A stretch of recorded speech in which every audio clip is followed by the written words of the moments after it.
Capture 17. The test. At the next day I get an email before I drive to my student. I should eliminate a pimp who stole money from the mafia. That was a perfect test for my little one. He should show that he can do the job. He had to show flexibility and improvisation. That was only possible at begin of his education, when he wasn't full exercised. To increase the difficulty of the mission, I call the pimp and warn him.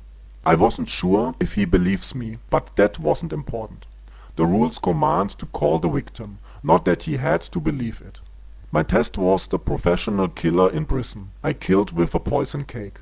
If he survived the test, I want to celebrate the victory in my favorite pizza restaurant. If not, I have to cancel the reservation and lose my free evening by wasting the body in my hall. The test was now difficult enough. The victim was warned and they want the left ear with piercing as evidence. For such a job I had always plastic bags and knives in my car. At the point at 11 I reach the hall and tell my student what he had to do.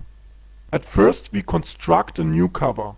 For that we go after the other one into the bathroom. I choose the cover of an old man and wrote him a message what he had to do and to hurry. After approximate 10 minutes he come out and look really cool, but also like a 1970 porno star. It looks really ridiculous, but this kind of cover works very good, because humans are such stupid.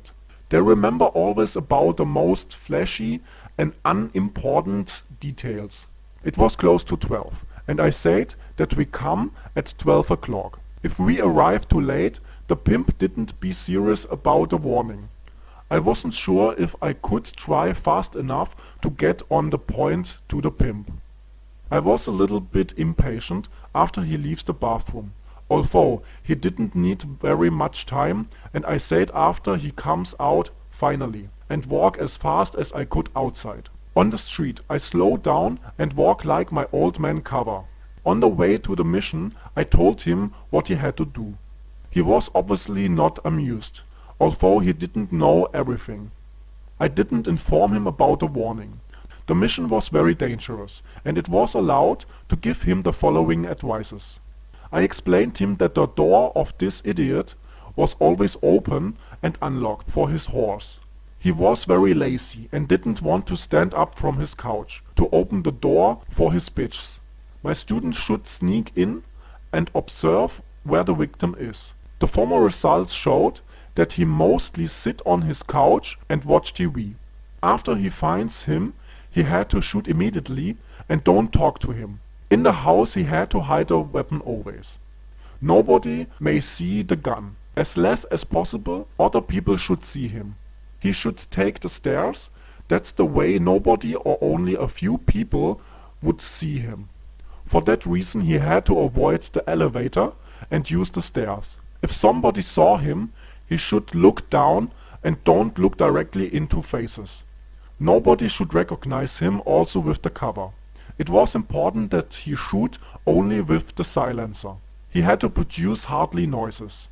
A good advice was to be carefully with this guy. He was a lazy pig, but also a very good fighter.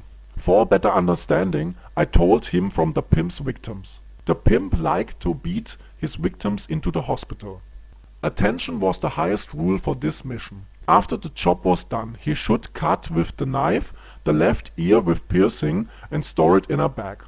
That was the evidence that the job was done. On the fastest way, he should come back to the car without to be suspicious.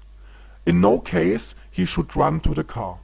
If he made a well done job, we would drive to my favorite restaurant and celebrate. After I finished my exploration, he had to leave the car. A few minutes after my student entered the house, a whore comes suddenly out of the building and ran without to look back. At first I wanted to shoot, because I thought the little one failed. But she didn't scream or made anything to alarm the police. I forgot it and let it be. It was also too dangerous to shoot a whore on the street at day. By the way, she could be also such irritated because her pimp should kicked her ass a few minutes ago. That's not new and happened always or was a reason to shoot. I couldn't think more about the situation, because my student come back. He looks exactly like before. No blood, no broken bones, and he had an ear. Obviously all works perfect. Maybe he was better than I expected, or he had a lot of luck. But that doesn't matter. It was only important that the job was done. To my shame, I have to confess that I hoped he would die at this mission, although I had a lot of work done to educate him. Food, a home, and bullets wasn't for free, especially for me. But he did it good, and I was glad that my work was not wasted. For my student, all was for free, because I can't ask him for money. He had nothing. For low costs, I keep all payments from every mission. If he loses the mission, I had have killed him in any case. But he did it very well, and so the theme of killing him was out of question anymore. It was also the last time I thought to kill the boy. I get a crush on the little one. He remembers me about me a little bit, and he was very kind and funny. After he stored the weapon, the knife and the ear in the glove compartment, we drive to the restaurant. On the way to the pizzas, he asked me, did I have to kill the pimp because he gave me your mobile number? I forgot it totally that this pimp got my number. I assure him that this wasn't the reason for the death of this asshole. I told him from the stolen money and from the warning before we drive to the pimp house.